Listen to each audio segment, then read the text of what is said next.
멀쩡한 의사들의 본격 재능 낭비 프로젝트 나는 의사다 시즌 4. 보이는 라디오입니다. 세종충남대학교 병원 소아정형외과의 이승후 교수님 모셨습니다. 어서 오십시오. 안녕하십니까. 오늘 아이들 뼈 부러지는 것과 네. 관련된 얘기 나눠보겠습니다. 소아들 중에서 골절로 내원한다 그러면 주로 어디가 어떻게 부러져서 옵니까? 손목이나 팔꿈치 쇄골골절이 많고 쇄골? 쇄골을 쇄골이 많이 부러져요. 인라인 스케이트나 킥보드 타다가 넘어져서 손목을 짚으면 손목이 부러지고 네. 팔꿈치 부러지고 이렇게 통으로 넘어지면 쇄골이 부러지게 됩니다. 제가 요새 걱정하는 것 중에 하나는 부결 이제 아기가 있는데 문틈 같은 데 자꾸 손을 넣어요. 방문이나 자동차 문 같은 데 끼워도 부러지죠. 예, 좀 어린 애들은 그런 경우가 많아요.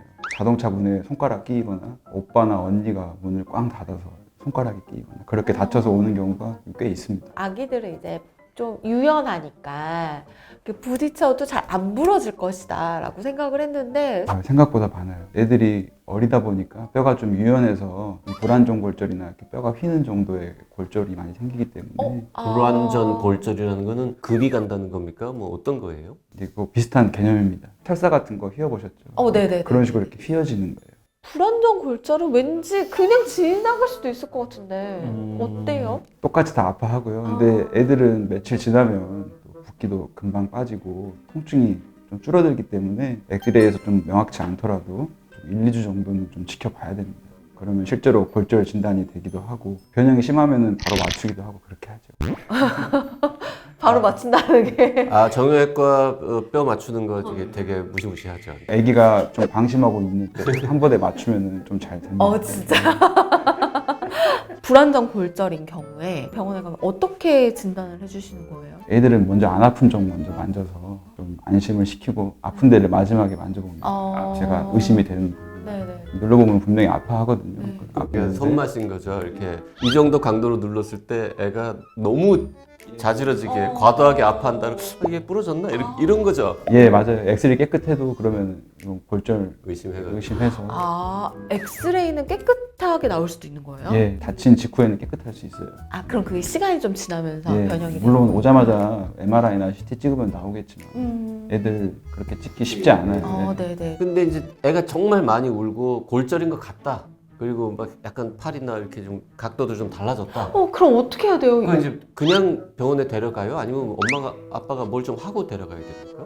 이제 섣불리 여기 좀 휘어진 거를 집에서 이렇게 가끔 교정을 이렇게 시도하시는 분이 가끔 있어요. 근데 만약에 성장판 골절이나 이쪽이면은 이게 자꾸 만질수록 손상이 커지기 때문에 119 구급대 쓰는 부목이나 그런 거 없으면은 딱딱한 책 이런 걸로 이렇게 가볍게 고정을 해서 그대로 병원에 오는 게 좋습니다. 붕대 같은 걸로 감아도 돼요? 살살 감으면 돼요. 살살. 살살. 그 위치, 애가 잡고 있는 그 위치 그대로 조작을 하지 말고 아니면은 부모님이 팔을 붙들고 오는 것도 좋고요. 그러니까 최대한 이걸 움직이지 않는 게 중요해요. 움직이지 않게. 붕대나 이런 거 없으면은 그냥 그대로 이렇게 들고. 그게 제일 합리적인 방법이라고 생각해요. 왜 애기들이 팔 같은 게 되게 잘 빠지잖아요. 잘 빠져. 집에서 이렇게 끼워 맞춰주거나 이런 경우 되게 많은데 집에서 끼우는 경우 많이 있습니다. 저도 많이 끼워봤고요, 집에서. 아니, 본인이 집에서 끼우는 건 괜찮지. 이제 대부분 간단하게 팔 잡아 당기다가 빠진 거는 집에서 맞추는 경우가 많아요. 그것도 특정 나이대가 있어요. 몇 살 이상부터는 그렇게 안 빠지기 때문에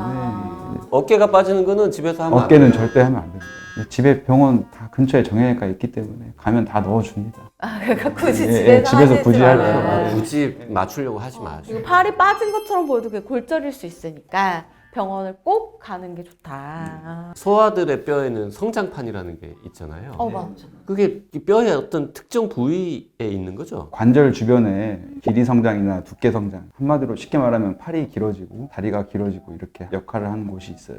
이 부분은 상대적으로 좀 연골로 돼 있기 때문에 약해서 좀 쉽게 손상이 됩니다. 그러면은 골절이 그쪽 부위가 됐어요. 네. 빨리 치료하지 않으면은 여기는 안 자랄 수도 있는 거예요? 안 자라는 경우는 많지 않은데 대부분 성장 부분 정지라고 해가지고 성장판의 일부만 이렇게 다쳐버리고 다른 쪽만 자라서 변형으로 오는 경우가 많아요. 그 부러진 부위는 더 이상 안 자란다는 뜻입니까? 자라는데 성장판이 다 죽는 게 아니고 일부만 죽어서 이렇게 자라면서 삐뚤어지는 경우가 좀 있어요. 그러면 뼈가 이렇게 휘겠네요?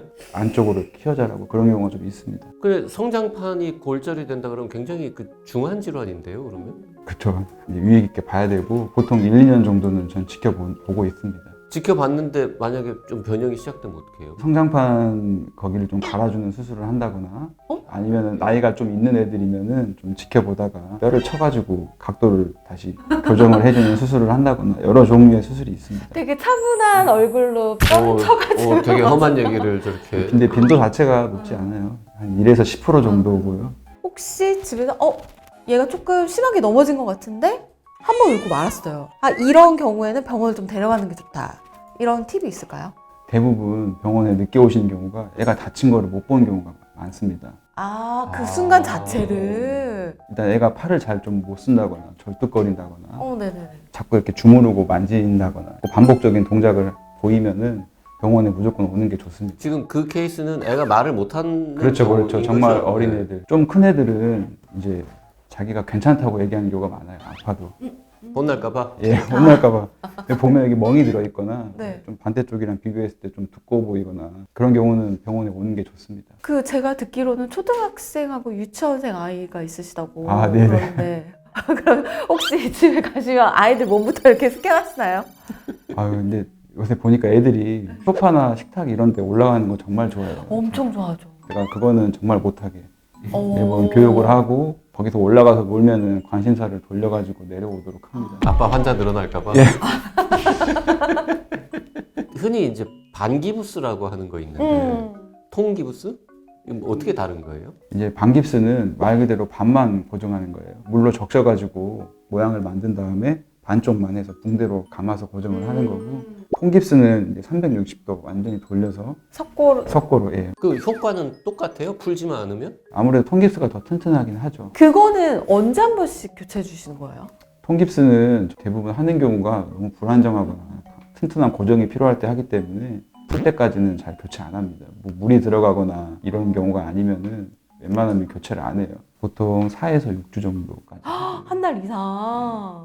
혹시 아이들한테 뭐 없을 것 같긴 한데 뼈 안 부러지도록 미리 지도하는 예방적인 좋은 멘트 이런 거 없습니까? 부모님의 관리가 제일 중요하겠죠. 애들이 높은 곳에 이렇게 올라가 있을 때는 항상 옆에 좀 붙어 있으려고 하는 편이고 방 문틈이나 이런 거 보호대 같은 거 하고 저는 차문 닫을 때도 2번, 3번 확인하고 닫아요. 그다음에 킥보드나 이런 거 탈 때는 항상 팔꿈치 보호대 다 채웁니다. 무릎이랑. 팔꿈치, 무릎, 그 헬멧 쓰고. 헬멧도 당연히 채우고요. 보호 장비를 다 갖춰야 되는 거군요. 그 너무 옛날 얘기긴 한데 제가 어릴 때는 애들이 부러지는 제일 흔한 이유는 축구였걸랑요. 아, 남자아이들? 네. 저는 여자애들은 뭘로 부러졌어요? 여자애들이 아니고 저 초등학교 때는 애들이 학교 2층에서 뛰어내려가지고 부러졌어요. 남자애 본인 여자애 얘기죠, 지금? 아니, 남자애 하나 여자애 하나.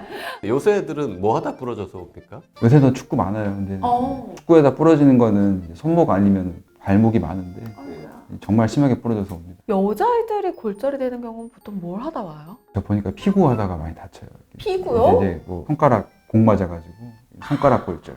여자들이 할 수 있는 가장 과격한 운동 중에 하나. 패싸움 같은 것도 있잖아요. 그거는 이제 운동이 아니라 폭력의 범주에 들어가니까. 여전히 축구 제일 흔한 골절의 원인이군요. 네, 오늘은 세종충남대병원 소아정형외과의 이승우 교수님한테 소아골절에 대해서 얘기 들어봤습니다. 고맙습니다. 감사합니다.